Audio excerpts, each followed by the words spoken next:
Anushi, your voice is not audible. Please speak louder. Yeah, am I audible now? And we can start this. We can start the session. Yeah. Sure. Can I start the session? Just after the Arushi goes, sir. Okay. So, good evening, everyone. I'm Arushi, and on behalf of AIDW Club and Nallamala House, I'm thrilled to welcome you all to DataSphere, Mastering Big Tech and GenAI, a session designed to empower and inspire future data professionals like you. So, today we have the incredible honor of hosting Mr. Nishchay Agrawal, a senior data engineer at Walmart. Mr. brings a wealth of experience from top tier organizations like Misho, Morgan Stanley, and ZS Associates. He's not just an industry expert, he is also a gold medalist, Uttarakhand state topper, tech blogger, and an educator with over 3,000 YouTube subscribers. So, this session is your gateway to understanding what it takes to thrive in the world of data and AI. We'll also have an interactive Q&A towards the end, so keep those questions ready. Once again, welcome and let's make the most of this session. Mr. Sir, now you can take over. Yes. Thank you, Arushi, for giving the opportunity. Hey, welcome all students. Okay, so now we are going to discuss the mastering data engineer and data science role. If you want to crack it, top product-based company, MNC company in data engineer, and we can unlock the secret to success and GenAI expertise. So basically, right now you know that generative AI is booming in the market. In every product-based company, consulting company, survey-based company, they want generative AI. Whether you are a data science employee, whether you are a data engineer employee, everywhere is generative AI. So in this session, we will discuss the different roadmap, how you can become a data engineer if you are aspiring data engineer, if you want to become a data science, how you become a data science role, and if you want to learn generative AI, then I can explain some of the generative AI use case with some of the real-time example so that you can get the clarity how generative AI is booming in the market. So first of all, let me introduce myself. As Arushi mentioned, I am working as a data engineer 3 in Walmart. Recently, I worked in Misho and Morgan Stanley. So apart from my career journey, I am the gold medalist of Uttarakhand State in B.Tech CSE. Apart from that, I have written more than 100 technical blogs on Medium channels and different channels as well. And I'm also doing mentorship on data science and data engineer role on different platforms like TopMate and Preplace. And also, I have my YouTube channel. How, if you want to prepare a data engineer role in top companies, what is the roadmap that you can follow to become a data engineer? So let's get started in that part. So in this session, what topics which we are going to cover, I'm going to list down the topics so that we can plan our session in such a way. So first topic, we are going to discuss about the data engineer roadmap. What is the data engineer roadmap is required for the fresher? And if you want to become a data engineer, top based company like FANG level company and top MNC company, what is the strategy that you need to follow to become a data engineer and also a data science roadmap? Then third part, we are going to discuss with the generative AI roadmap, because right now in the generative AI, if I say you generative AI is look very easy to use, but internally they have lot of concepts are there. Okay, if I say you are doing chatbot, you are asking the question what is the capital of the French, right? They can give the answer within a few milliseconds. But what happened internally? That technology, what kind of technologies generative AI are using in the market, and what kind of tools they are using internally, so that we can get the chatbot ready in within milliseconds. Okay, and we can get the answer. Then we are going to discuss about the generative AI use case with the some of the sample example that I have prepared for you. In this next topic, we are going to deal with there is a very important and hottest topic in generative AI, which is called RAG and vector database. If some of you people are know the technology about RAG, which is a retrieval augmented generation and vector database, we can deep dive into that topic. Then we are going to discuss with the LinkedIn optimization and resume tips. So if you want to build your LinkedIn profile and if you want to apply from off-campus job, right? And if you build your LinkedIn profile for a career opportunity, then definitely LinkedIn optimization and resume tips are the best win for the career goal. Last part, I am going to tell you about my ask the question. If you have any question, we can connect with the question and answer, and we can connect on LinkedIn, and we can connect on any platform so that I can help you with the queries. Now, this is my journey so far. First, I worked as a data engineer intern in ZS, which is a top consulting company. After I moved to Morgan Stanley as a data engineer, then I moved to data engineer 2 in Misho, and currently I'm working as a data engineer 3, which is as a 3 profile in Walmart. So in all for 4 years of a journey. I switched four companies, which look like a lot of company I switched. But this is my inspiring journey, which I feel that I have switched so far. The reason is because of the learning opportunity, and all the company which I have worked on, all I get lot of learning from the different company like Morgan Stanley, Misho, and Jeddus. And the first question before starting with the roadmap part, I see a lot of people has been asked the same question to me on LinkedIn and different channels on the YouTube that Nishchay is DSA required for data engineer, yes or no? Because DSA, I see that DSA is required for mostly for software engineer, for a data science role, right? But is DSA is really required for data engineer, data science role? The answer is yes, because every company which you are going for a fresher role, they will never expect anything in the big detail. But first round will be happen on coding round, and in the coding round they will give you one or two coding question. It can be hacker and question or lead code question where you need to solve the question. Okay, but I will suggest you, if you are preparing for data engineer and data science role, then the best language to learn for the DSA is Python. Okay, because Python is the best way to learn on the DSA. And for the fresher folks, I will suggest you DSA is not easy. It can be easy to medium and medium to hard. So you can expect any kind of question, and definitely there's a book called Cracking the Coding Interview that you can see in my screen, which is the best way to learn the coding practice for the data engineer and for data science role. So now we have discussed about the roadmap. Now we have discussed about the DSA. Now the main thing is that which we are there. What's the roadmap? Okay, what is the strategy plan we need to follow to become a data engineer and to become a data science role? Because this is not a short-term roadmap that we need to follow. Definitely you have to work hard to become a data engineer role in a top company. So this is a poster I take from my YouTube channel, definitely. So I'm in this video, I'm going to showcase the data engineer roadmap as a complete roadmap with the skill set required to crack top MNC company. So let's go there.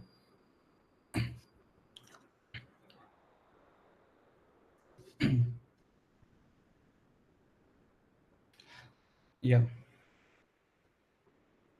So this is a roadmap. Let me make it bigger. So basically, this is a roadmap for data engineer role for a fresher who want to transition in a data engineer role from basic to advanced. So I'm not going to tell about in the high level. I'm going to go in the deep dive so that you can understand how this roadmap will work. Okay. So first, primary skill for data engineer is a SQL part. Okay. SQL is a very important tool. If you are targeting any company, SQL is a top tool which is required for data engineer role and even for the data science role. You can focus on window function, join city, and recursion city. And the best way to practice SQL is lead code. I will can share the resource in the last of the session, but I can tell you some of the important resources which you can follow for the SQL is lead code. Next part, which we are going to focus on the Python part. In the Python part, we are going to focus on data structure, list, set, tuple, dictionary, string, and all the Python coding question. Then definitely for the fresher, computer fundamentals are required. If you are studying like operating system, networking, and oops, you can focus on that part. If you are not having this subject, then you can skip that part easily. Then DSA, as I mentioned, DSA is like a universal things that every company will ask. Either is a data engineer role, either data science role, either is a generative AI role. So in the DSA part, array, stack, queue, linked list, these are the topics that you need to focus on for a data engineer role. Then we have to focus on the Spark concept. Okay, so I think most of the people know the Spark is like a hottest and, yeah, you can say, heart of the data engineer, which is used for processing the large amount of data.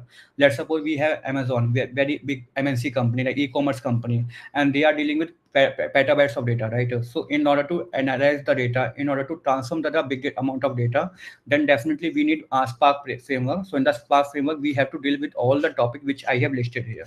And in the Spark, we have to focus on the conceptual knowledge, and also we have to focus on the architecture, how Spark is being built. That is very important for the interview perspective. Then definitely database concept, and you can say database concept and database normalization concepts are required here for learning the data engineer. Then we are going to focus on data warehouse. So in the data warehouse, you can focus on the concept class, Snowflake schema, star schema, dimensional modeling, fact table, and slowly changing dimension. These are the hottest topic that you can learn in the data warehouse. So the roadmap I'm showing you the sequence roadmap that you can follow for the data engineer role. Then we are going to focus on data modeling. So data modeling is like how you design the data model. If I ask you, let's suppose we have a YouTube. Okay, in the YouTube we have multiple backend table, which store the information about the channels, which store the information about the user activity and engagement, right? So how the data model look like, how the tables are look like, how multiple tables are being joined together. So this type of conceptual question they can ask in the interview. Then we have to focus on the ETL concept and Airflow. So Airflow is like a tool which is used for scheduling the data pipelines. Okay, I think Airflow, many of people does not know Airflow, but I can say in high level it's like an orchestration tool. Like we have a cron tab. Okay, so similar cron tab, we have the Airflow tool, which is an open source platform which is used to schedule the data pipelines. Next part is the cloud part. So everyone know that in the market we have three clouds leading in the market. One is AWS, second is Azure, and third one is GCP. But in the top companies, mostly cloud is required is AWS and GCP and Azure. Okay. But if you want to prepare any one of the cloud, I will strongly suggest you go with the Amazon Web Services because it's a very leading tool in the market for the learning the AWS data engineer. Then we have to focus on the HDLC concept, which you are studying in the college time, like software development lifecycle, agile process, that you can focus on the theoretical part only. Now, DevOps part. In the DevOps part, you can focus on the conceptual knowledge on the CI/CD, which is for the orchestration tool. I'm going to discuss about the CI/CD in detail in the data science roadmap because CI/CD is a very important tool for the deployment of the machine learning model. Like we have called machine learning ops, ML ops, right? And then we have to focus on Docker and GitHub commands that you are mostly dealing with the like code versioning system. Then in the last part, we have to focus on the API design. Like we are dealing with the Postman API. We have different types of commands are there, like get command, post command, put command, and patch command. And we can call the Python APIs and using REST request package to call the API. So we can focus on this part. System design you can totally ignore for a fresher person. If you are a software engineer, then it can be required for software engineer, but for data engineer and for data science role, system design is not required. Now coming to the data emerging tool, which is very hottest tool, I can say. If you want to become a data engineer role, then you should know this tool. If you don't know this three tool, then you can face some kind of difficulty in the interview. So first tool is Databricks. So Databricks is like a big MNC company which is used for providing the solution for the running the Spark jobs. Second is Airflow that I discussed with you. Airflow is like a for scheduling the data pipelines. And third party is Snowflake, which is like a cloud data warehouse where you can store petabytes of data. And all these three tools you can practice freely. I'm telling you. If you want to learn this three tool, I will suggest you there is a commercial edition account you can create for Databricks, which is for the Spark-based pipeline, Airflow, which is an open source platform, and Snowflake. You can get $300 credit for the students. Okay, and I can share all the links if you want to practice. I can share the links in the chat or after this call so that you can prepare from there. And last part you can focus on the LinkedIn like resume of building part and LinkedIn optimization. So after this session, after some time, we are going to discuss how you can make your ATS friendly resume and what kind of steps you have to taken to make your LinkedIn optimize more than a score of 95%. So this is the roadmap for data engineer role. Okay, so these skills are required. From there, if I conclude in high level, SQL, Python, Spark, database concept, data warehouse concept, Databricks, any one of the cloud, example Amazon Web Services, and Linux command, shell scripting, and focus on little bit on ETL and data pipeline. These skills are required for becoming a data engineer role in a fresher role, and there are a lot of companies which are hiring for a fresher data engineer role, and package wise is very nicely packaged. Okay, you can say that package is more than 20 lakhs. You can easily expect in data engineer and a data science role as a fresher graduate student. So this is a roadmap I can share you after this call that you can follow for the data engineer role, which is completely for a fresher graduate student. Now, after this roadmap, we are going to discuss the roadmap for like data science roadmap, which like mostly I can see that mostly people here are from data science background, right? And they are very curious to know what things are required to learn and how they can proceed for data science role. But let me tell you, data engineer and data science role are both the booming tool. You can choose any one of the field.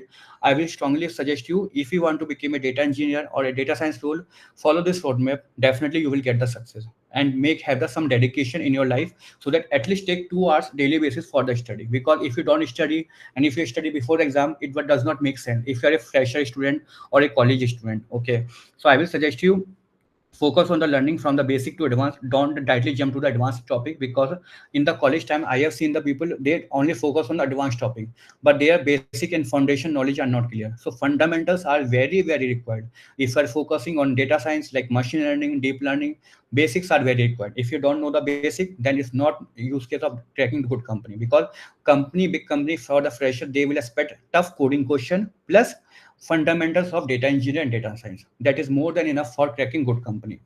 Now I'm going to discuss the definitely a roadmap for a data science role. Okay, so roadmap is totally different from the data engineer role, but some of the common technologies are required. So I will skip that part. I can tell you the top technology name.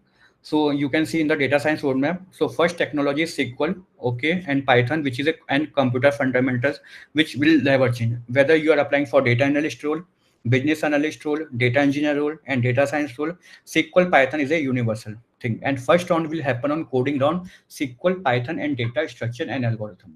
Okay. Then you can focus on computer fundamentals if you want to prepare. Now this is the roadmap which is totally different from the data engineer. So first is the Jupyter notebook. Why Jupyter notebook? Question is coming that if you want to build a machine learning model, if you want to train the data, okay, and if you want to write the Python code, Jupyter notebook are mostly being used in the top MNC company for writing the code, for building the solutions. So I will suggest you hands-on on the Jupyter notebook, which is very easy to install and you can learn on the local host. Okay. Then you can focus on the mathematics and statistics. So in the mathematics and statistics, you can focus on linear algebra, okay, hypothesis, Bayes theorem, descriptive statistics, and probability. These are the concepts that you can know. And even you are from a, I think you are fresher people who just completed their 12th, they have studied all this concept in that 11th and 12th. Definitely from the 10th, 11th, 12th, they are studying the mathematic concept, integration, differentiation, calculus. Okay, so they already know this concept, so they can revise this concept for the machine learning and deep learning algorithms. Then database is required. So database we have discussed in the data engineer roadmap, that will be same for this year. Database is not much required, but for the security purpose, for the best win in the interview, you can focus on database concept. Then data visualization, I will suggest you, we have a lot of tools in the data visualization in the market. One is the Matplotlib, Seaborn is there, that definitely you can learn this part. But as of now, I will suggest you, I'm in multiple company, I have used Plotly. Okay. And many of you know that Plotly is like a like interactive graph it can generate. Let's suppose you want to hover on the graph, you can do the hovering on the graph on the Plotly graph. So you can focus on Plotly and Matplotlib and Seaborn. Any one of the tool is fine, which is a package in the Python. Okay. Then for the data handling and manipulation, there are multiple libraries and packages are there in the Python. One is NumPy, Pandas, and we have to how to deal the missing data, how to clean the outliers in the data. So this kind of things you can do in the Pandas and NumPy easily. Then tools and ecosystem, because if you are going to deal with the data science, so data science not easy profile, say like a combination of machine learning, deep learning, generative AI, and lot of tools and technology, right? So if I'm talking about tools and technology, so we have Jupyter notebook, we have Anaconda. Okay, Anaconda is like a package, like we have a pip command, which from which we can download the packages. So Anaconda is similar kind of thing. Then machine learning deployment streamlit package. So what is a machine learning model deployment streamlit? I can tell you the example. Let's suppose you have built down data model. Okay, you can say machine learning model, and you want to deploy this model in a such a way that user can you access that part. So Streamlit is a package in the Python through which you can deploy the web application, through which you can access the machine learning model. So Streamlit is very easy to install. Pip install Streamlit, or you can install some of the commands in local, and you can directly launch the web application using Streamlit. You don't have to write the HTML code, JavaScript code, and CSS code for that. It is basically used for checking and building the machine learning model and deploy the machine learning model so that other user can consume that your application as a machine learning models. Now in the different basics part, you can see this is a section that I have highlighted here, which is a machine learning, deep learning, NLP, and GenAI basic. And GenAI is like everyone are very curious to know what is the things that we are to learn. So I will cover in such a way in one by one step. So before going to the GenAI part, I will first tell the topics which we need to know in machine learning and deep learning. So for the machine learning part, we have two types of learning. We have a supervised learning, you can see that, and we have a unsupervised learning. In the supervised learning, we are dealing with the label data. Okay, and in the unsupervised learning, we are dealing with the unlabeled data, which it means that we have to find the patterns in the data without knowing the output, known output. You can say that. So, example of the supervised learning is decision tree, which is a common and linear regression tree, and then in the unsupervised learning, we have clustering and k-means algorithm are there, and you can focus on regression, classification, and a clustering algorithm there to focus on the machine learning basic. Okay, so I suggest you, if you are want to become a data science role, don't jump tough question. Don't focus on building big application. Try always try to build a small application so that your fundamentals are clear. Because if I'm going to hire you as a data science role, I will not ask you to build a big application. I will only ask you what is the difference between supervised learning and unsupervised learning. It look like very easy question I'm asking, but in this easy question they can ask cross question. They can ask such a question that they can make the easy question tough question. So your fundamentals should be clear to focus on data science role. If your basics are not clear, it's very difficult for you to crack good company. So I will suggest you basics are very important. Don't make build application. At least I try to make the small application in the local host, but try to build from the scratch, not from the high level. Then in the deep learning part, I will suggest you for first, definitely I mentioned about the basics part. So first and foremost thing is required at the basic part. Then you can use TensorFlow. TensorFlow, everyone I think I know that TensorFlow is used for building and training deep learning models. Then you can focus on neural network basic. Okay, like we have hidden layers concept. You have forward and backward propagation. You can focus on that part. Hyperparameter tuning, and we have convolutional neural network, which is used for image classification or object detection. You can focus on that part. And last, you can focus on NLP. NLP is like a part of where we are dealing with the generative AI, dealing with the natural data. Natural data is natural language data. For example, English data, we have different languages are there. Okay, English is there, Spanish is there, French language is there. So how the AI models is responding to the different languages. So in this NLP, we can do the text processing. Okay, so there are four sections here. You can see that one is the tokenization, stemming, lemmatization, and stop word removal. So what is the meaning of each one of that? I have mentioned example here as well. So tokenization is basically dividing the sentence into multiple words. Like I have written that I love IIT Madras, example. So I can divide into multiple parts. I love IIT Madras. So four words has been created out of the single text. You can say string. Then we have a stemming part. Stemming and you can say lemmatization is a similar kind of things. Basically, it's being used to convert the size of the word into smaller word. So here you can see that running is converting into run, which is a small word, removing the ing here. In the lemmatization, we are also doing the same thing, but it making the better more compatible. Like example, in the better, we can write in the short word as a good. Okay, so here it's like that six characters are being used, but in the good only four characters being are used. So the size of the character word has been reduced so that we can optimize the data. Then we have a stop word removal. We can remove the such kind of like stopping words like where is the and a I o and like in keyword the keyword. We can remove this kind of stop word so that we can train the data in more effective way. Then we have to deal with the embedding algorithm. Embedding is the concept which we are going to deal with the in the generative AI. I will show the demo here. You can see I have prepared the demo for you, so I can show you how the embedding algorithm are being used in the generative AI in the market. So I will tell you in detail way, but you can as of now focus on that. Embedding is the hottest topic that you know, should know. Then you can focus on the cloud concept. In the cloud concept, if I say you in the cloud services part, we have three cloud in the market, as I mentioned to you. One is AWS, Azure, and GCP. So in the AWS part, I can say you we have like some other tools, and because you know that in the cloud services we have lot of services are there. You cannot learn all that services. If you want to learn AWS, okay, example I'm taking AWS or Azure and GCP, focus on the services which is interlinked with the machine learning, or you can say data science use case. For example, here you can see that we have as Amazon SageMaker, which is used for building, training, and deploy machine learning model. Like we have TensorFlow deep learning. Similar way, we have a service in the AWS, which is used to manage the services. In Azure, we have Azure machine learning, which is used again for the building, training, and the deploy the machine learning models. And then we have the GCP. In the GCP, we have Vertex AI. So if of the some of the aspiring data engineer and data science want to focus on AWS, I will suggest you focus on these services. If anyone want to focus on Azure, I will suggest you focus on Azure Machine Learning and Azure Cognitive Service, where you can get a pre-trained model. Let's suppose if you want to use GPT-4, if you want to use GPT 3.5 version, okay, LLM model, you can. These are kind of LLM model are pre-deployed on the Azure Cognitive Services. And last part we have a look, like you can say like a GCP service. In the GCP service we have a Vertex AI, which you can focus on this part. So this is the three things you can focus on this learning part in the GCP, AWS, and Azure. Next part is generative AI. Okay, everyone are waiting for the generative AI. I know that, but I will cover this all the 7 points which I have written here in the separate roadmap for data science, data generative AI.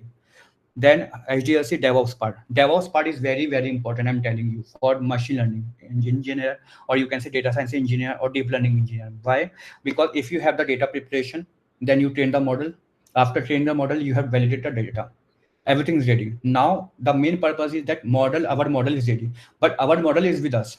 Let's suppose I want that this model should be used by all the people here. Let's suppose I want to handle this model to the Abhay, that Abhay, please use this model and test it out. Okay, but I have to deploy this model to somewhere place. Like we need to deploy as a container, or we can deploy as some kind of Docker machine.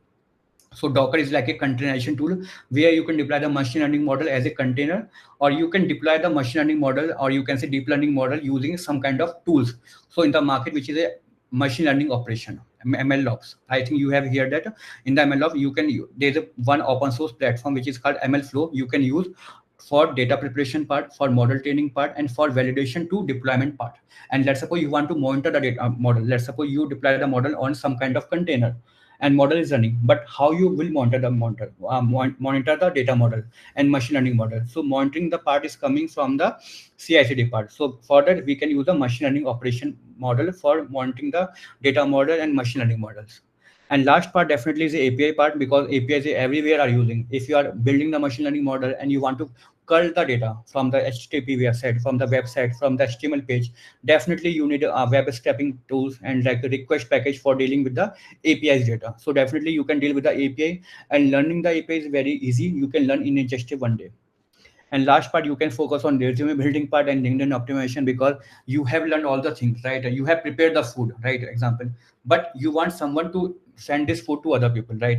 Let's suppose you want to showcase your skills to other people, then definitely best way to showcase your skills, resume building part and LinkedIn optimization. Showcase so that you can highlight your profile that I have worked on this technology, so that people should know that, yeah, Abhay is there. This is a person from IIT, like data science team. They know this tool, so they can give the opportunity for the interview from the off campus. So LinkedIn optimization is very very important. I'm going to tell you the optimized technique, which is a hidden secret of my LinkedIn, that you can follow how you can optimize the profile LinkedIn in such a way so that you can see my LinkedIn. I have optimized LinkedIn profile, so I will tell you the steps as well in this session. We are going to cover a lot of things as of now. So till now I have covered this. Any doubts so far? I want to take it. Just should I take it later?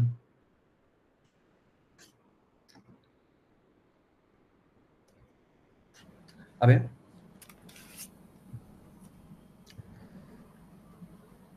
You can continue, sir. Okay, should I continue? Yeah, at the end we'll have a Q&A session. Okay, sure. Thank you. Okay, so this is the roadmap that we discussed for the data science role. Now we are going to discuss the how to mastering the generative AI and roadmap to expertise with hands-on experience. I will showcase some of the real-world example where you can get the clarity how ChatGPT is working. Okay, you know that you send a message, hi, can you give me the code for this Python code? But how the ChatGPT, internally ChatGPT, is responding your answer within a seconds. So this is like things which we are going to discuss in this session. So first, let me tell you the generative AI roadmap that you can focus for this part. Option for okay. So next part is generative AI. Okay. So in the generative AI, I can tell you the some of the tools that you can focus on learning generative AI.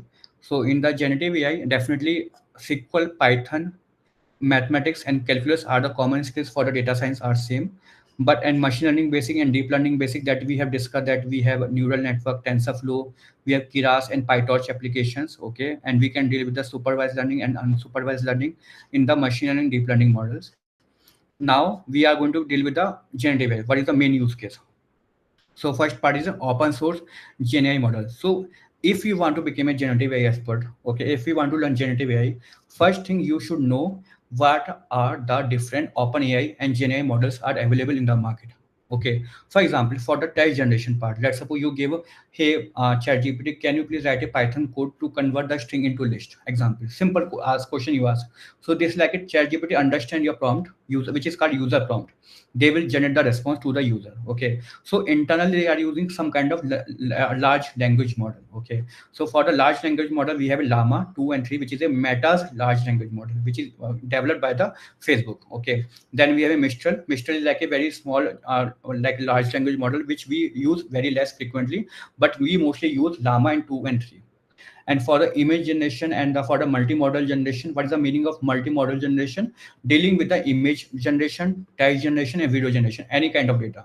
So in this we have the lava and lava 1.5, which is a open source gen AI model. Because if you are building something and if you are dealing with the some of the tools in the generative AI, the main thing you should know the different kind of models which we are available here. And then we have the proprietary Gen AI model, which is like everyone are using here, which is a common word, which is a GPT 3.5 OpenAI and GPT 4. So what is the difference between you can see here I have make the GPT 3.5 in the text generation part and GPT 4 vision in the image and multimodal generation. So what is the difference between GPT 3.5 and GPT 4? So the main difference here is GPT 3.5 is only responsible for text generation part. Let's suppose you ask the question, you will give that input as a output as a text. But if you want to deal with the image data, voice data, some kind of data, so for that GPT-4 vision is responsible for dealing with the multimodal generation and for the image generation data. And definitely we have a Gemini, which is a product of the Google for the text generation, and Gemini 1.5 Pro, which is for the image and multimodal generation part. Then after you got the idea, we have different kind of open AI models and we have properties of like gen AI models are available.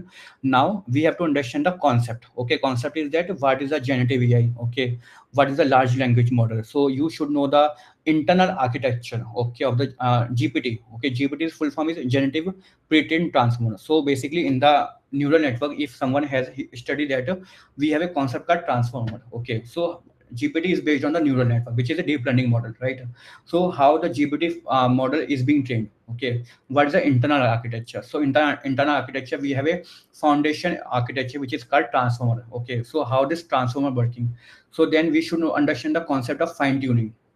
So what is the meaning of fine tuning? You can say that let's suppose you have a predefined model. Okay, I'm taking very basic example, which is a open source AI model, or you can say GPT 3.5 model. Okay, and you want to fine tune. Fine tune means that you want to like change the data set, like change the data set, and you want to enhance the data set. Let's suppose data this model is being trained on 1.5 billions of data, and you want to train more on more data. So you can train and you can fine tune the data so that your model will be user defined by the user. Then we have to understand the concept of text summarization, translation, and question answering. Okay, and there is a very common framework in the generative AI for the NLP and for the LLM model, which is a LangChain package. So in the LangChain package, which we have a concept called chain, agent, memory, and tools that you can focus on. So I will discuss in detail what is the use case of LangChain in the session. Then we have a generative AI model available for the computer vision as well, which is a DALI, okay, for generating the images from the text. Let's suppose you are the text now, which is a Ghibli art trending is there in the market. Everyone are making the Ghibli art images, right? So we are giving the text and we are giving the image and it's generating the response. So basically, it's based on the multi-model or image generation LLM models. Okay, so this different kind of LLM model you should know their internal architecture, how this model is being trained, what is the fine tune, and what is the LangChain. So this concept you should know before building the some kind of application. Then we have a prompt engineering. Okay, so prompt engineering, that what is a prompt? Okay, I can tell you one basic example. I open my chat GPT. I ask the chat GPT, what is the difference between data engineering and data science? Okay, very basic question I ask. So this question which I am asking to the user, okay, chatbot, you can say, that is called prompt. Prompt is like nothing like a user question which has been submitted by the user to the chat GPT. But you submit the question, but how chat GPT is being responsible for responding the answer from the question. So they are using internally using prompt engineering. So they check the prompt of the user, they convert the prompt into the reliable information, and they can find the reliable information from the data set, and they give the result to the user. Then we have to if you want to do prompt engineering hands-on, you can use OpenAI Playground. Okay, so in the OpenAI Playground you can use API key, and you can use some Python code to deal with the OpenAI. And if you want to some test it out, some of the prompt engineering how it works, so you can use free OpenAI Playground for the testing part. And for the tool you can use OpenAI, and you can use LangChain package, which is a completely free package is there. Now we have discussed with the like generative AI model, open source model, and proprietary model. Last part we have to discuss with the RAG, vector database, which is a very important. Okay, I will discuss in detail after this, but I am telling the topic which is required for the RAG part. So RAG part is basically, I am taking one basic example. You noticed that initially when the ChatGPT comes in the market, when you are asking the question like the latest question, like what is the latest Python version in 2025 and 2024, when the ChatGPT comes, that time ChatGPT is giving the answer as of 2021. We have the information about this data till 2021. But why they are not giving the answer to the user? Because ChatGPT is being trained on the predefined data, right? And you know that when model is being trained, they have some kind of label data on that we are training the data, right? So when we are training the data, that time we train the data, that time we have the data of 2021. That's why it's not being responsible for giving the real time information data. But now, if you ask the same question to ChatGPT, what is a special feature which we have, and what is the latest Python version in 2025? They can give the answer immediately of the latest information. Why? So internally, they are using the technology called RAG technology, retrieval augmented generation. So what is the meaning of retrieval augmented generation? They retrieve the important information from the basically search web. It can use search engine, it can use a document, it can use any web pages. Okay, suppose you are the what is the latest Python version, so internally they have the basically multiple sources are there, which is like a search engine best example, and web pages. They will call the information, scrap the information, they will embed the information. What is the meaning of embedding? Convert the information into the vector format, vector like 0 1 format, and after that it will give the response generation to the user. So for the retrieval augmented generation technologies, mostly we have used in our company, and like my previous company is about the OpenAI embedding algorithm, which is a Facebook AI similarity search, which is completely free database, vector database, and ChromaDB, which is a vector database which you can use for building the real-time application fetch data. I will tell you one example in the which I have mentioned here how the RAG works. Okay, that you can get the clarity in detailed way. Then we have a vector database. In the vector database, I told you RAG internally using the vector database for the vector similarity search algorithm. What is vector similarity search algorithm? I will tell you in the use case. And can use the ChromaDB and Fias algorithm. Last part is the GenAI based code generation models. So basically we have different models are available in the market which is used for generating the code. You can definitely generate a code from the chat GPT, but you need some kind of plugins that you can add. Okay, some kind of you can say IntelliJ ID where you can generate a code without using the external platform. So that GitHub has introduced, which is like free, not free, as like a for the I think students you can get the free license for the Copilot. You can do hands-on how Copilot is being used for the code generation. Let's suppose if you enable the code generation in your ID, basically you will give the prompt, they will give the code generation automatically, and they can run the code as well if you want to trigger the code automatically. And if you want to create the unit test cases, you can create that part. And we have IntelliJ AI Assist, which is also a product by the IntelliJ team.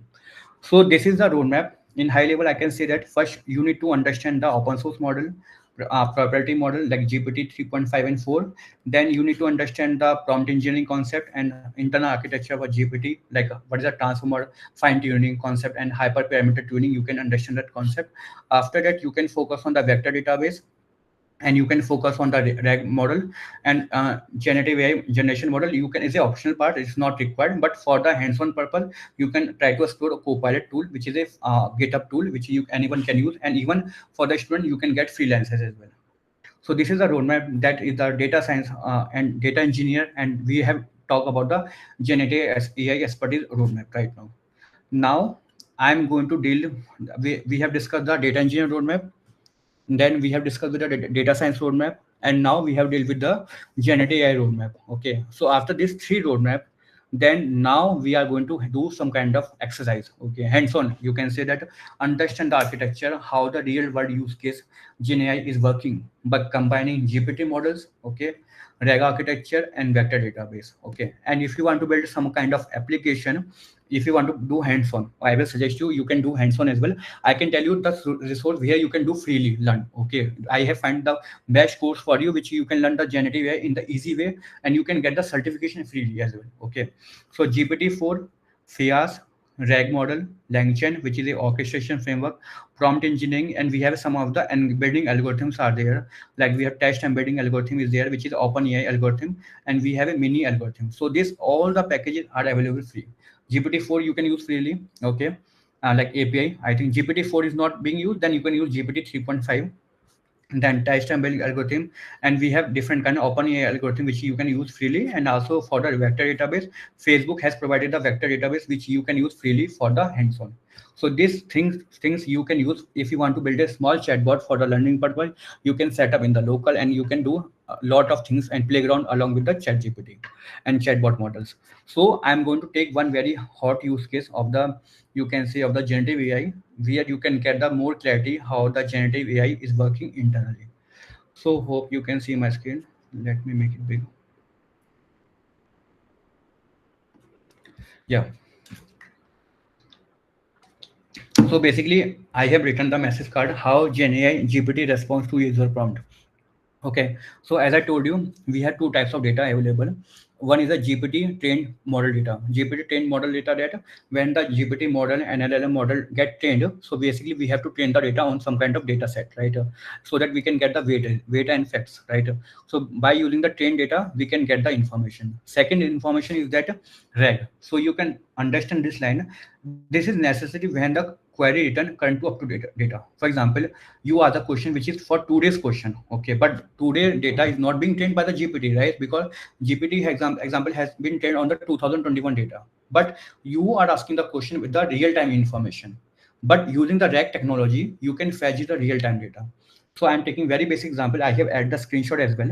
You can see, let me make a big little bit for understanding. Case one condition. Case one condition, I have attached a screenshot. I have asked the ChatGPT question, what is the difference between data lake and data warehouse? Simple question, which is not a like a real time question. It's like a old question. It's like a before 10-year question has been fed into the ChatGPT. So when the question has been asked to the user as a user prompt, GPT-4 LLM model, which is a chat GPT backend, how internally converted data, it internally use the GPT trained label data set. Because when the GPT has been trained, it has some trained data. Using this trained data, it's internally using some kind of tools and technology, which is called LLM model. So for the GPT-4, we have LLM model. It's using prompt engineering, LangChain framework, and some kind of libraries they are using internally to give the response as a this one. So you can see the chatbot response. So basically, the question which is not a real-time question, you ChatGPT internally using the trained label data set. Simple. But case two condition, I have changed the question in such a way, what is the most popular cloud data warehouse solution in 2025? I have added special 2025. This means that this data should be in 2025 should be present, right? But when the ChatGPT was trained 2021, that time I know that Redshift is a data warehouse which is in part of AWS, is a popular data warehouse. But see here what ChatGPT respond. They have responded that as of 2025, Snowflake stand out the most popular cloud data warehouse solution. It's mean that internally they are using some kind of real-time fetch, like we have web scraping, similar kind of thing. It is using the RAG vector database for fetching the real-time information. So basically, RAG is a technology which internally using the vector database. So what is vector database? I will tell you in the second use case. So it use the vector database to convert the information asked by the user into the real-time information. So basically you can see the information, what the question I have asked. So internally it real-timely, it will search the multiple web pages, and it will search the multiple vector database, and it will fetch the information and give the user to the answer. So basically, in the case one, ChatGPT is responding based on the label data set, which is the trained data, but in the trained data does not have the information. But here I have used the RAG data. Why? Because this question, when I have hit this question, ChatGPT does not have this information in the trained level data set. Why? Because ChatGPT has been trained before 2 or 3 years, right? That time we don't have this information 2025. What is the trending tool in 2025, right? It cannot forecast the data, right? So for that, it's internally using the RAG vector database. So this is the main difference between two scenario how ChatGPT is responding to the user prompt in the backend part. One is using a GPT trained model data set, and second is the RAG technology. So this case you can understand how ChatGPT is responding the data. Now I'm going to deep dive into each scenario. So scenario one, I have dealt with the label data set, and second scenario I have dealt with the vector database. Okay, so first scenario I will tell you in detail how the trained label data set is working. Second scenario I will tell you how the RAG and vector database is working internally in detailed way. So here it's like a high level design, you can understand that, right? But now I'm going to tell the low level design for this scenario. So here you can see as an abstraction layer. Abstraction layer is that basically you are the question, you get the response. But what happened internally? So here in this part, what is happening in this portion? So in this portion, what is happening? I'm going to discuss here now, so you can understand this question. So scenario one, I have taken about the GPT trained model data set. So means that I'm fetching the information in the GPT trained data. When the model get trained, that time the data is already fed. From there, we are getting the response, right? So I'm taking example of the code generation platform, because mostly of the developer in the company, in the consulting company, service-based company, any company, any college students, they are using ChatGPT in the exams as well. They want to learn something like a data structure. They want to understand coding structure, coding styles from the GPT, because everyone GPT is being used make the life easier for the developers and for the student as well, so that they can learn the code easily. So everyone developer I know that they are generating the code from the ChatGPT. But do you understand that what happened when you submit a question, how this question is converted into the code? Have you understand that part? So we are going to discuss this part in this use case. So step one is that this is a user, you can say this is a user from the any student. They have and they have submitted the user prompt. So what is the user prompt? This is a user prompt: generate a Python function to reverse a string. And this question has been submitted to GPT. Okay, this is a GPT sign. So what happened internally? So first step is the prompt engineering. What is the prompt engineering? Prompt engineering is basically to understand the text and convert the text into the meaningful information. So I'm taking example. So prompt engineering, for the prompt engineering there is a framework which is used properly in the all the companies and all the, you can say, labs, which is a LangChain framework. So LangChain framework is like a framework which is used to convert the query into the proper prompt that ChatGPT can process. For example, I ask generate Python code for reverse string. So they will convert the sentence like that. Can you please? They will add the keyword like, can you please generate the Python code for generating the string so that it can convert the string into the reverse string, and please give the steps as well. So they will give the instruction to the chat gpt. So who is responsible for making the sentence in the proper sentence? Who is responsible for giving the instruction to the chat gpt? So the responsible person is the LangChain. So LangChain, let's suppose you ask this question. This question is converted into the three prompts. You can see that. So first prompt is like a system prompt. You can see that system prompt, like you are a helpful assistant that write code in Python. So they make additional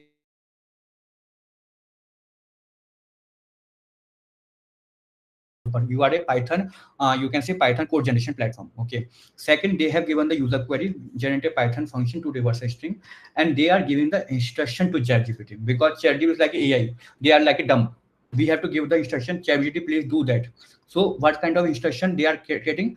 Please write the function with comments. They will add the comment. That's why you see that in the ChatGPT they add the commentaries as well, explaining what each part does. Because when you ask the question, ChatGPT does not only give the code, they give the code along with the description. That's why, because they are giving the instruction like that. So system prompt, we have a user query, we have the instruction. So LangChain is a framework which is internally convert the user query into the multiple prompts so that ChatGPT can understand the sentence in a more appropriate way. Okay. When this prompt get understand, then what happen is that they are ChatGPT is processing a prompt, they are converting the code. Okay. So ChatGPT read the input query which is has been generated from here, and along with the system prompt, this is a prompt. Okay. They will recognize the task. So task is that generating the Python code. Okay. Now ChatGPT has already trained a large amount of data programming language, because when ChatGPT is being trained, they have trained on multiple languages like Python, Scala, Rust language, Go language, different language, and React language. Okay, so it will understand the syntax. It's a Python, so it will understand the syntax from the trained data, and it will understand the logic as well from the trained data, and it will convert the code into the. It will give the prompt into the code. So basically, this is the responsible part. This two part, prompt engineering and the processing of prompt, which convert the user question into the, you can say, Python code. You can see that the Python code being generated by the chatbot, which I have added as a screenshot. So this is the output the code to the user. So this level, high level internally works in such a way. When you ask the question to the chat GPT convert the question into the prompt engineering. Prompt engineering give the proper sentence for the question so that chat GPT can understand in detailed way, and this sentence get converted into the proper answer to the user. So this is the example of the first example for the GPT trained model data. Second example, I'm going to tell about the reg, which is a very big diagram here. I have created today itself for the session for you. So first we need to understand that why this need regs, why we need reg, right? So the reason is that GPT may or may not know the latest information, right? Due to the pre-retained data, right? Because GPT is trained on 2021 data example, and you are fetching then you want to get the information for 2025. How your chat GPT is responsible? It's not a human mind, okay? It's like a machine, okay? So we need to feed the data, right? Machine learning model in such a work in such a way, we feed the data. Using this data we get the response. But if we don't feed the data and still we want the response, so for that we have a technological rag. So rag is like a retrieval augmented generation, which is used for fetching the information which is not being part of the trained data, basically used for fetch real-time information from the apart from the trained data.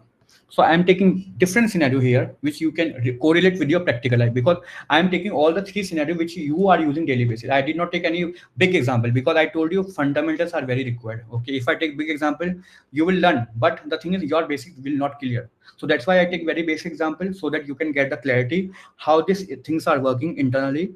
And all these three example you can correlate in your life as well, because you are the developer, you are the users, and you are the user of the chat gpt, so you are using daily basis, so you can understand in detailed way how the chat gpt is responding the answer. So this is again same user come, okay? They will other user prompt. Now user prompt get changed. What is special feature in Python in 2025? Like I asked the question, what is the special feature, what is the latest version in Python in 2025? I can ask this question as well, right? So this again prompt engineering will the same part here. They will basically convert the question into the sample prompt. You are a helpful assistant. They will give the user query, and it also give the instruction list key feature introduced in Python 3.313, because this is the latest version in 2025 example, released in 2025. So it will give the instruction to the chat GPT, please list all the feature of 2025 in the Python. After that, what happens that this is the main part is going to start. Please understand it clearly. Here I am going to take very basic example. So basically when this get prompt, so I'm taking very basic example. Prompt is that list key feature introduced in Python 3.13 and 3.14 released in 2025. So what happened is that this prompt, like user prompt, convert into a vector. So for converting into the vector, we have a kind of embedding algorithm, which is like you can use open source algorithm as well, like text embedding algorithm. So the question will be the what is a special feature introduced in Python 2025. So embedding algorithm will convert this question as a human text, as a you can English text, into the vector format. You can see this is a vector format. So vector, you know that it's a part of a vector is like a multi-dimensional array, okay? Like you can see this like a 0.012 So each vector here I have mentioned that each vector are like a floating value represent a semantic position in vector space. Semantic position mean that what is the use case of each word, how this two like the position of the like you can say vector and dimension also matter in this vector. So these all are the like you can say elements are called dimension, and this is complete called vector. So basically text is being converted into the vector. But why we need vector database? The question has been arised because we have lot of petabytes of data. I'm taking very basic example here. But ChatGPT has trained of trillions of data, millions of data, billions of data, right?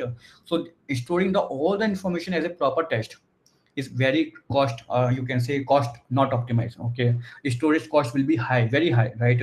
So in order to make the compute cost and storage cost very optimized level for the company's perspective, as they want to make the text in say compact format, as a compact form, you can say. So that's why they have used the vectorized format, so that we can convert the text into vector format, so that it will take the less cost for storing the data.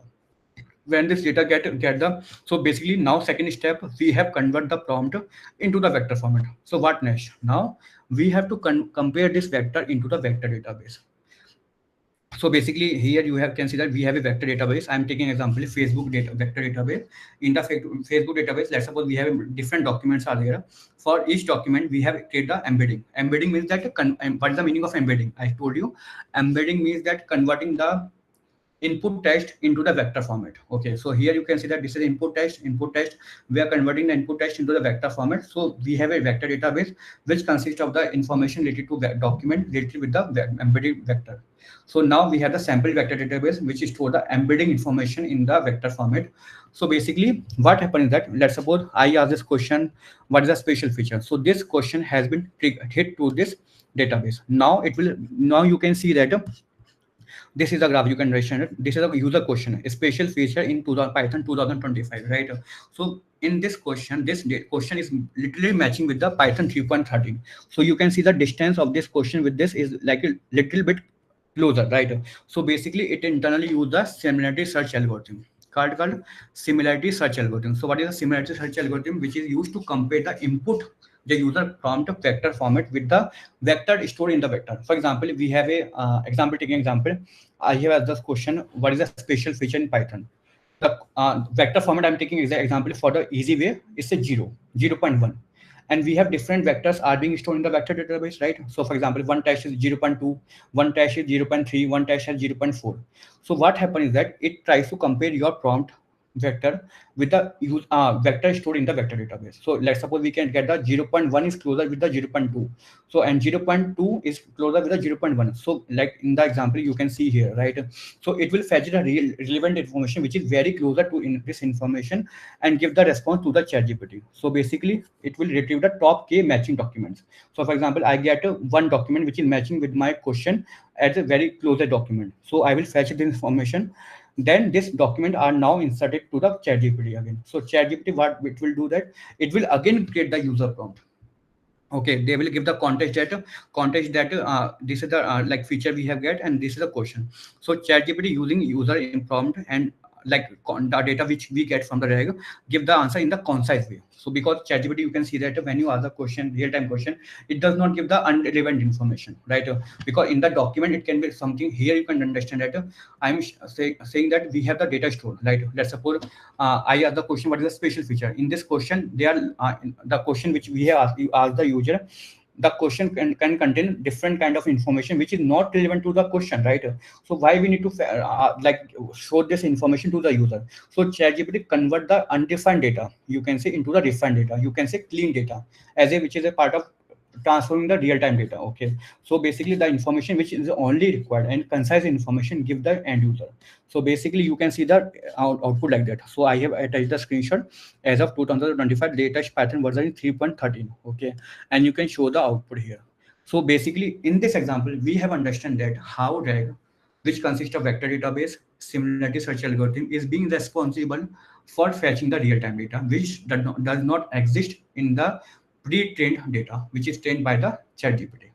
So we have understand the database, vector database, LangChain framework, which is for the prompt engineering for converting the text into the user prompt and with the some of the instruction, which is part of prompt engineering and LangChain. And LangChain is responsible framework for converting the user prompt into the system prompt and instruction part with the user query. Now we have got the knowledge of the ChatGPT high level. We got the knowledge on the vector database, similarity search algorithm, and RAG model. And we have got the knowledge also LangChain framework.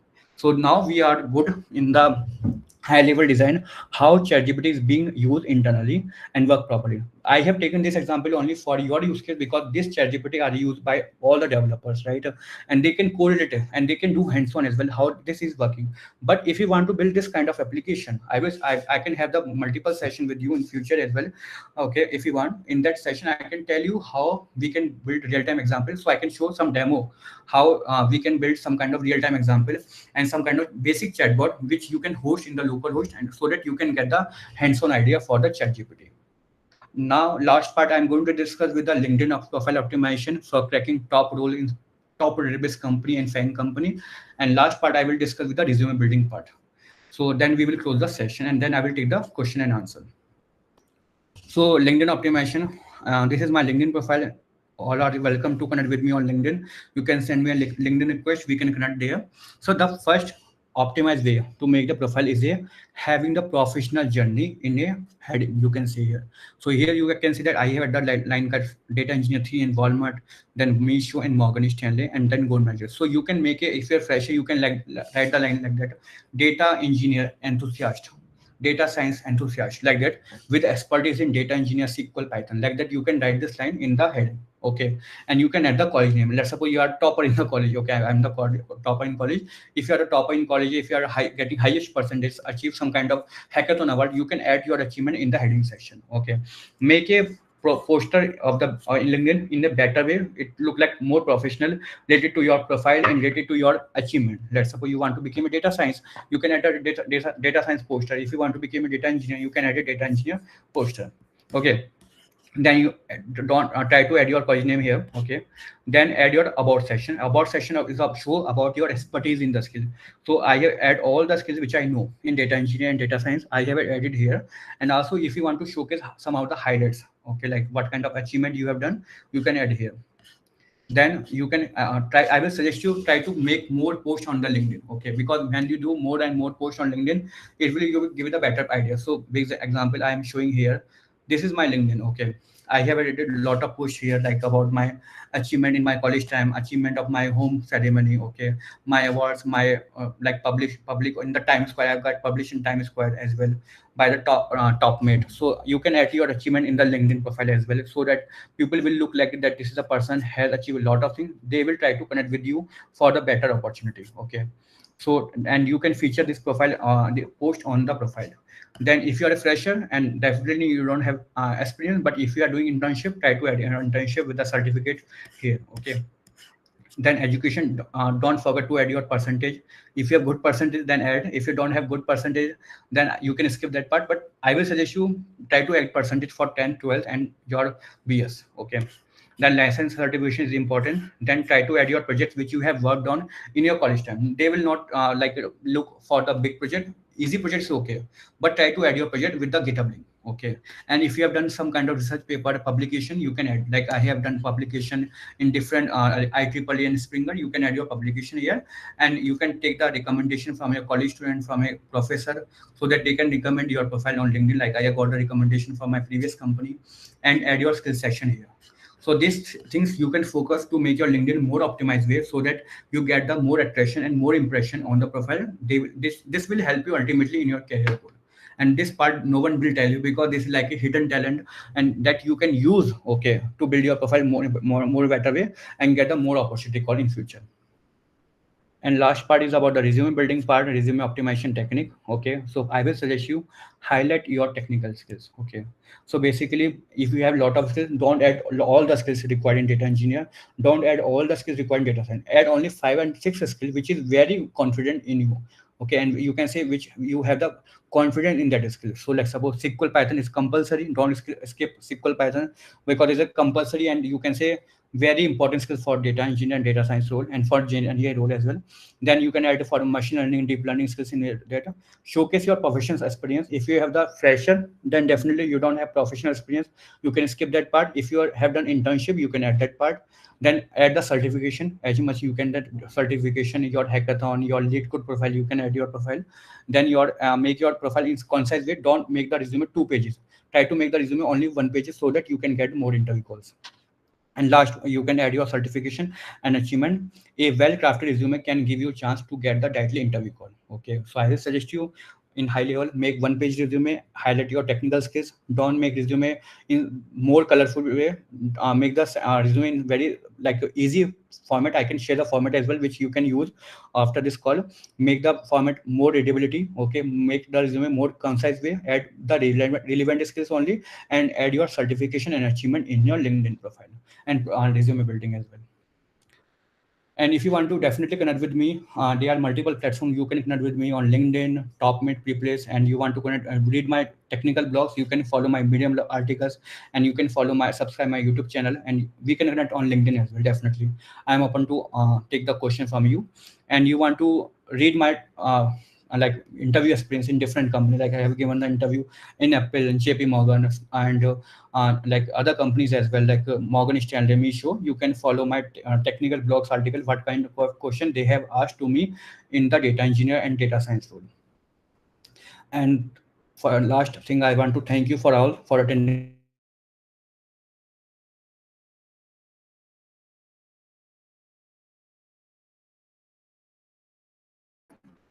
this session. Hello. Yeah. So I'm off to take the question. If I have any question, we can meet.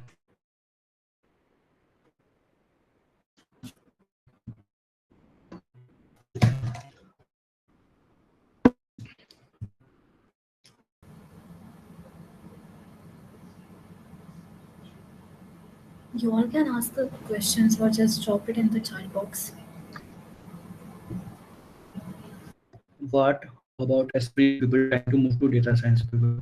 So like Lina had asked this question to me, like what are the what experienced people? Okay, so I will suggest you roadmap will be same. Okay, but I will suggest you along with the basic part you can have some kind of like let's suppose you are at X company. Okay, and you want to hello, hello, can you hear me? Yeah, you're audible. Okay, sure. So basically, if you want to basically focus on experienced data science role, I will suggest you focus on the basic part and try to have some kind of real-time experience projects in the experience section in the LinkedIn, or you can say in the resume part, so that if a hiring manager check your resume, they can check that yeah, you have worked on deep learning project, generative AI project, and highlight your experience. Okay, so the skills level will be the same, deep learning in generative AI, but it will be more advanced level as well as compared to fresher.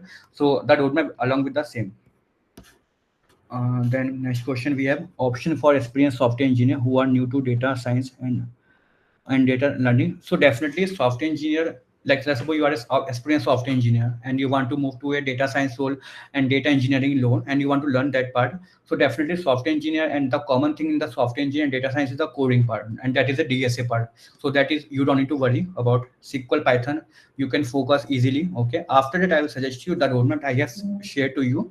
You can follow that part. First, focus on the fundamentals for machine learning, deep learning, and data science fundamentals, and like you can focus on fundamentals on GenAI so that you can get the clarity and try to build some basic chatbot application using Streamlight, and you can try to deploy the application in the like using different MLOps tool. Okay. So I will suggest you focus, start with the coding part, then start with the basic fundamentals and try to make some projects as a basic project so you can get the idea in detail way.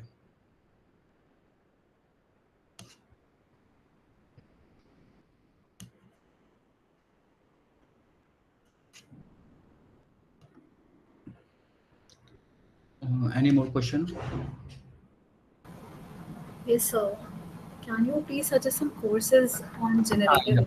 yeah. Let me share my screen that I forgot to share. Okay, so one second. Yeah. So hope is my screen visible. So I have found this course for all of you, which is a Microsoft course. Okay, I have personally follow this course for my learning part, and this is a completely free. Okay, it's not about the free; it's completely free, and you can get certification as well.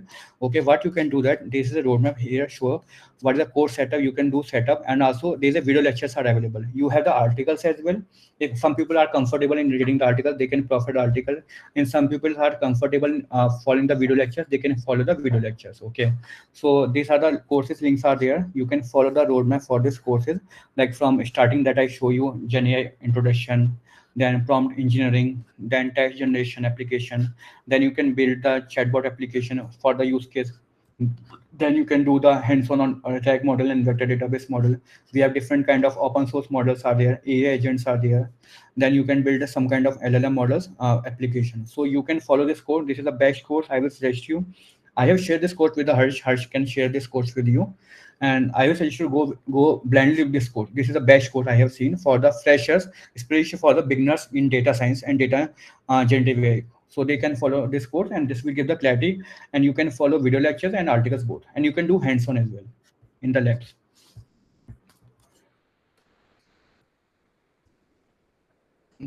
Yeah. Okay, sir. Thank you. Any more question?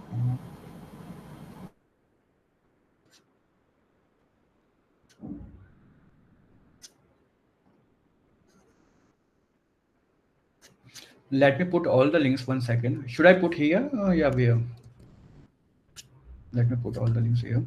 So, as the things are rapidly changing, can you tell me the current insight from the industry? How do we apply for internship, and where do we get for such opportunity?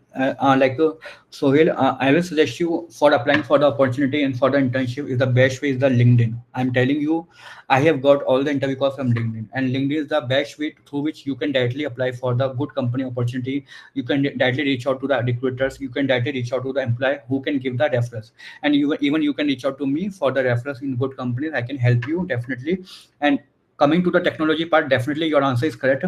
If you are learning today X technology, tomorrow it will be Y. Okay, but I told you technology will always changing. The basic fundamental will never change. If I'm telling you very basic example, today you are learning database in Snowflake example. Tomorrow you will learn BigQuery and AWS. Technology are changing, but the basic concept of the data warehouse will be same. Like basic concept like normalization concept, basic concept, all this concept will be same. In same example of the coding language, like we are learning Python, it can tomorrow it can be R language, Scala language, but the basic syntax will be changed, but the logic fundamentals will be same, right? So I will suggest you focus on basic rather than technology. Yeah, technology is definitely required for building the solution and showcasing the resume, but don't worry about the technology because it's always change. Even for us, also we need to keep updated. Let's suppose today we are learning X technology, tomorrow if new technology comes, then we have to upgrade yourself as well. Okay, whether it's a fresher people or whether it's an experienced person, but your fundamentals and concept knowledge should be clear. Basics should be clear. I will suggest you. If your basics are clear, you will never face issue in the career.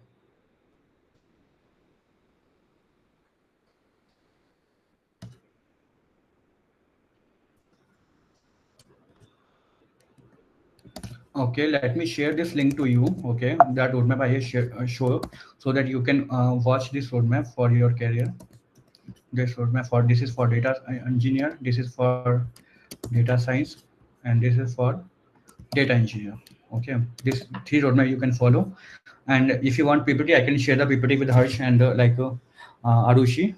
They can share the PPT and all the diagrams which I have shared prepared for you. You can take from there.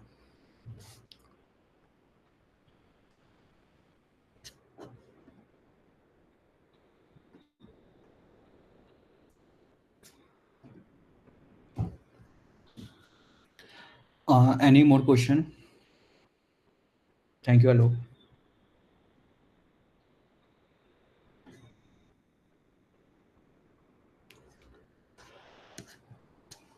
Arushi, do we have a more question with you?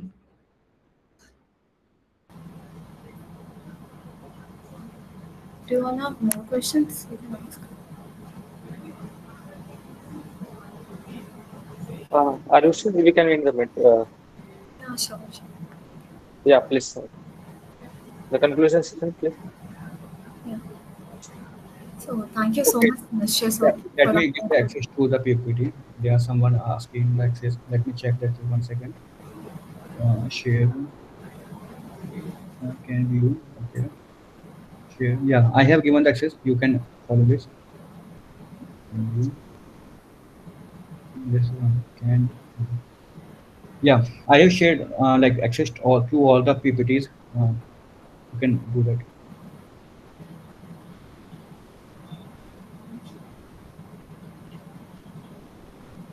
So you can ask this question to Abhay. Arushi, please. Yeah.